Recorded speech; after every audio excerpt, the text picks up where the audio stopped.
నమస్తే అండి. యూట్యూబ్ ప్రేక్షకులకు నా యొక్క నమస్కారాలు. ఈ మరుగుమందు చూసారా అండి? మరుగుమందులో రెండు రకాలు ఉంటాయి. మనకు ఒకటి వచ్చేసి తినే తాగే దాంట్లో పెట్టేది, అంటే అది కడుపుకు పెట్టేదన్నమాట. అది మనం అన్నంలో, కూరలో, చికెన్లో, మటన్లో, జ్యూస్లో, స్వీట్లో, కూల్ డ్రింక్లో అది పెట్టచ్చు. అంటే తినే తాగే దాంట్లో పెట్టాలి. అది కడుపుకు పెట్టేది వస్తుంది.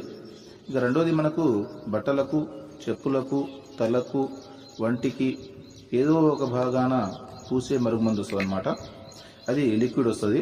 అది పవర్ఫుల్ లిక్విడ్ అనమాట. అది కొద్దిగా అంటించినా ఇక మనం చెప్పినట్టే వింటారు, మన చెప్పు చేతులు ఉంటారు. అంటే వాళ్ళకు మనం చెప్పింది ఏదమవుతుంది అనమాట.